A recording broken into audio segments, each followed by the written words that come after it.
আসসালামু আলাইকুম।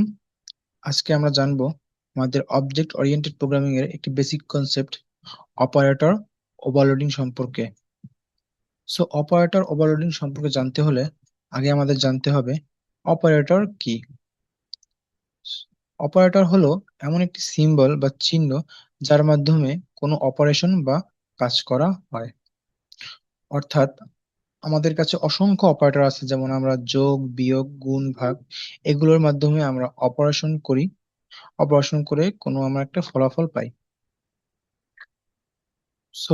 প্রোগ্রামিং এর ভাষায় যদি আমরা তিনটি ভেরিয়েবল ডিক্লেয়ার করি, দুটি ভেরিয়েবলকে আমরা অন্য একটি ভেরিয়েবলের ভিতর যোগ করে রাখতে পারি। কিন্তু আমরা যদি কোনো একটি ক্লাস ডিক্লেয়ার করি এবং সেই ক্লাসে অনেকগুলো অবজেক্ট তৈরি করি, আমরা কি তাহলে সেই অবজেক্ট গুলোকে যোগ করতে পারবো আমাদের ভেরিয়েবলের মতো? উত্তর হচ্ছে আমরা পারবো না। এই সমস্যার সমাধানের জন্য আমাদের কাছে এসেছে অপারেটর ওভারলোডিং। অপারেটর ওভারলোডিং এর মাধ্যমে আমরা আমাদের অবজেক্ট গুলোকে যোগ করতে পারি এবং এর ভিতরে যেসব ডেটা মেম্বার আছে বা মেম্বার ফাংশন আছে এগুলোর মাধ্যমে আমরা নানা রকম অপারেশন করতে পারি। আমরা যদি বেসিক ডেফিনেশনে আসি অপারেটর ওভারলোডিং এর, অপারেটরের কাজকে অবজেক্টের জন্য নতুন ভাবে নির্ধারণ করাই অপারেটর ওভারলোডিং বলে। আশা করি আপনারা বুঝতে পেরেছেন। ধন্যবাদ। আসসালামু আলাইকুম। আজকে আমরা অপারেটর ওভারলোডিং এর সিনট্যাক্স সম্পর্কে শিখব।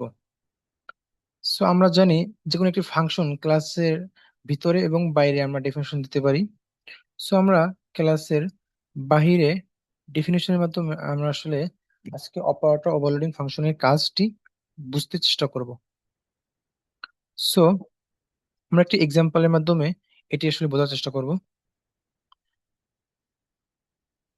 চলেন আমরা আসলে বোঝা শুরু করি বিষয়টি। প্রথমত আমাদের ফার্স্ট পার্ট হচ্ছে হেডার ফাইল, আমরা জানি। এরপর হচ্ছে আমাদের আসলে একটা ক্লাস ডিক্লেয়ার করলাম, আমরা ক্লাসটির নাম দিলাম স্টুডেন্ট নাম। এরপর আমরা একটা ডেটা মেম্বার আসলে ডিক্লেয়ার করলাম। এরপর আসলে আমরা জানি যে আমরা যদি ক্লাসের বাইরে কোনো একটি ফাংশন ডেফিনেশন দিই তাহলে আমাদের ক্লাসের ভিতরে সেটি একটা ডিক্লারেশন দিতে হয়। আমরা আসলে সেই ডিক্লারেশনটি দিলাম। এরপর মূলত আমাদের রেড মার্ক করা এটি হচ্ছে আমাদের ফাংশনের ডেফিনেশন। এটি আসলে আমাদের মূলত অপারেটর ওভারলোডিং ফাংশনটি। সো একটি অপারেটর ওভারলোডিং ফাংশনের আসলে কি কি থাকে? ফার্স্ট অফ অল এটা একটি রিটার্ন টাইপ থাকবে। এখানে আমরা জানি যে কোনো একটি ক্লাস তৈরি করা হলে সেই ক্লাসটি একটি ইউজার ডিফাইন ডেটা টাইপ হিসেবে কাজ করে। এখানে রিটার্ন টাইপ হিসেবে সেই ক্লাসটি থাকবে। ক্লাসের নাম হচ্ছে আমাদের স্টুডেন্ট। আমাদের এই স্টুডেন্ট হচ্ছে আমাদের রিটার্ন টাইপ। এই রিটার্ন টাইপ হচ্ছে আমাদের এই স্টুডেন্ট। এরপর আমাদের ক্লাস নেম থাকবে। এই এই স্টুডেন্ট হচ্ছে আমাদের সেই ক্লাস নেম। এই স্টুডেন্ট হচ্ছে আমাদের রিটার্ন টাইপ। এই স্টুডেন্ট হচ্ছে আমাদের ক্লাস নেম। এরপর আমাদের স্কোপ রেজলিউশন অপারেটর সেটা। এরপর আমাদের যে অপারেটর লেখাটি থাকবে সেই অপারেটর লেখাটি থাকবে। এরপর হচ্ছে সিম্বল। আমরা আসলে যেই অপারেটরের মাধ্যমে কাজ করতে চাই, সাপোজ আমরা আসলে দুইটি অবজেক্টের যোগ করতে চাই, এই জন্য আমাদের প্লাস অপারেটর, বিয়োগ করতে চাইলে মাইনাস অপারেটর। আমাদের অপারেটরটি থাকবে। এরপর আসলে আমাদের প্যারামিটার। এই প্যারামিটার নিয়ে আসলে অনেক আলোচনা আছে, আমরা সেটি আস্তে আস্তে বুঝবো ইউনারি অপারেটর, বাইনারি অপারেটরের ভিতর। এরপর ফাংশন বডি। এই ফাংশন বডি হচ্ছে এখানে।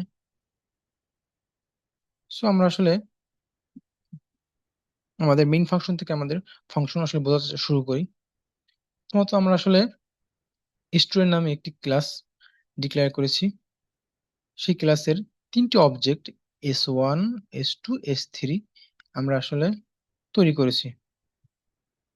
এরপর আমরা সেই ডট অপারেটরের মাধ্যমে S1 অবজেক্টের যে ডেটা মেম্বার আছে আমাদের, সেই ডেটা মেম্বারকে আমরা অ্যাক্সেস করেছি।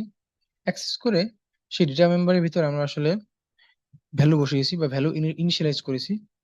আমরা S1 ডট মার্কস এর মাধ্যমে আমরা আসলে আমাদের যে S1 অবজেক্টটি আছে তার ভিতর আমরা আসলে এই 15 ভ্যালু ইনিশিয়ালাইজ করেছি, এবং S2 এর ভিতর আমরা 30 ভ্যালু ইনিশিয়ালাইজ করেছি। এখন আমাদের এই S1 অবজেক্টের মার্কস ভেরিয়েবলের ভিতর 50 ভ্যালু আছে, এবং S2 এর ভিতর আসলে 30 ভ্যালু আছে। এর পরের লাইনে আমরা যেটা করেছি, S3, মূলত এখান থেকে আমাদের আসলে যে ওভারঅল অপারেটর ওভারলোডিং ফাংশন এটি আসলে কল হয়। সো এখান থেকে আমরা এই অপারেটর ওভারলোডিং ফাংশনে চলে যাব। সো এখানে আমাদের ফাংশনের ডেফিনেশন দেওয়া আছে। এখানে যে বিষয়টা আসলে আমাদের বুঝতে হবে যে ইমপ্লিসিট অবজেক্ট এবং হচ্ছে explicit object. So implicit object কি এবং এক্সপ্লিসিট অবজেক্ট কি, এটা আমাদের আসলে বোঝা দরকার। সো ইমপ্লিসিট মানে যেই যেটা সি প্লাস প্লাস নিচ থেকে দিয়ে দেয় বা লুকানো ভাবে আসে, এবং এক্সপ্লিসিট মানে যেটা আমরা নিচ থেকে শিখি, সরি নিচ থেকে আমরা আসলে লিখে দিই। সো ইমপ্লিসিট মানে যেটা আমরা আসলে সি প্লাস প্লাস নিজে দেয়, এবং এক্সপ্লিসিট মানে আমরা আসলে যেটা নিজে নিজ থেকে দিই। সো আমরা যদি এখানে যেটা ঘটে মূলত এই যে S1 আমাদের যে আছে S1, এই S1 যে অবজেক্টটি আছে এর যে আসলে ভ্যালু, এটি আসলে এখানে ইমপ্লিসিট অবস্থায় থাকে, অর্থাৎ সি প্লাস প্লাস নিজে এর ভ্যালুটি দিয়ে দেয়। এবং আমাদের যে S2 ভ্যালুটি আছে, S2 অবজেক্টটি আছে, এটি আসলে এক্সপ্লিসিট অবস্থায় থাকে। এটি আসলে আমাদের নিচ থেকে দিতে হয়। এইখানে আমরা যে স্টুডেন্ট এস নামে আরো একটি অবজেক্ট আসলে কি বলে যে আর্গুমেন্ট পাস করলাম প্যারামিটার হিসেবে, এখানে এস ইকুয়ালস টু আমরা আসলে S2 বলতে পারি। সো আমরা আরো একটি আমাদের ফাংশন বডিতে আরো একটি স্টুডেন্ট নামে আরো একটা অবজেক্ট তৈরি করলাম, এর নাম দিলাম আমরা আসলে টেম্পারেচার। আসলে টেম্পোরারি ভেরিয়েবল আমি এটাকে আসলে নাম নাম দিলাম। যাই হোক, এরপর আসলে আমাদের টেম্পোরারি যে ভেরিয়েবলটা আছে এর ভিতরে আমরা আসলে উম, যে কাজটি করি আমরা আসলে সেটি সম্পর্কে আমরা এখন জানবো। তো এইখানে যে আমাদের এই মার্কস আছে, এই মার্কসটি মূলত হচ্ছে আমাদের যে S1, S1 এর ভিতরে যে আমরা আসলে ভ্যালু রেখেছি সেই ভ্যালুটি আমাদের S1 এর ভিতরে আমাদের ভ্যালু ছিল কি 50, এবং S2 এর ভিতরে ছিল আমাদের 30।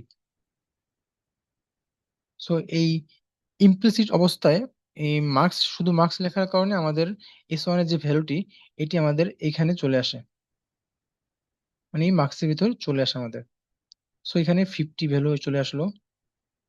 এরপর আমরা এখানে ডট অপারেটরের মাধ্যমে, আসলে এটা দেখাচ্ছে কি আমি বলতে পারতেছি না, মেবি স্পষ্ট চেনাচ্ছে না, এখানে ডট ডট অপারেটর আছে। হুম। সো এই ডট অপারেটরের মাধ্যমে আসলে আমরা S2 যে আমাদের যে অবজেক্টটি আছে এর যে ভ্যালু আছে 30, এটি আসলে আমরা আসলে নেই বা এটি আমরা অ্যাক্সেস করি।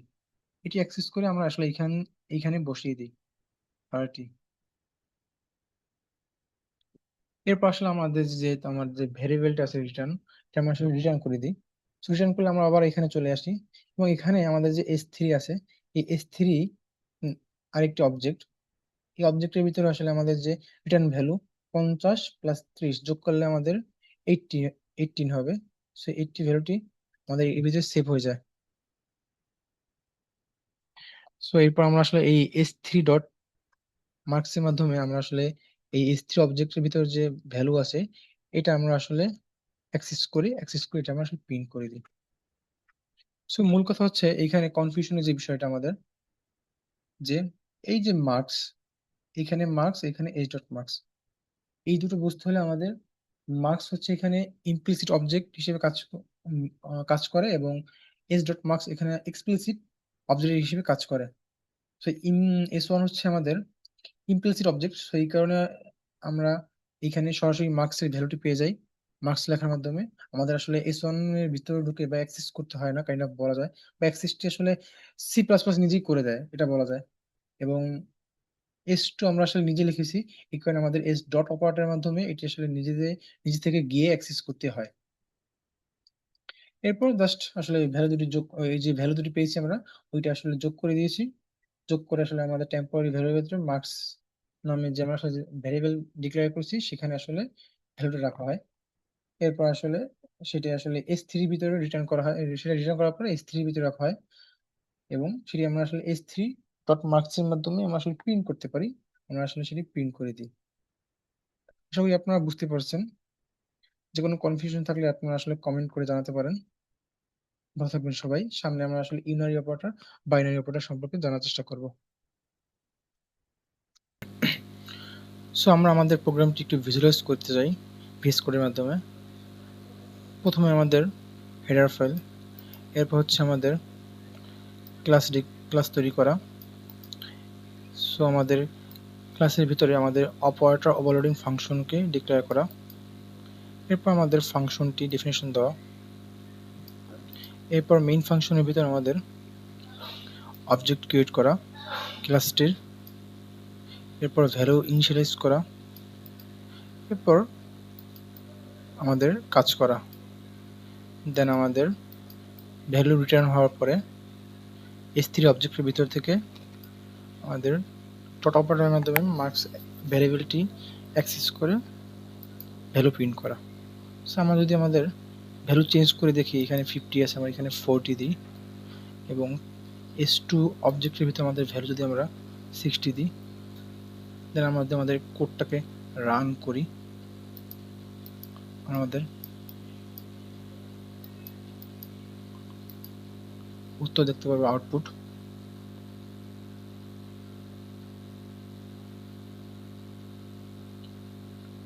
হ্যাঁ, আমাদের আউটপুট ইজিলি 100 এসে পড়ছে। Thank you everyone.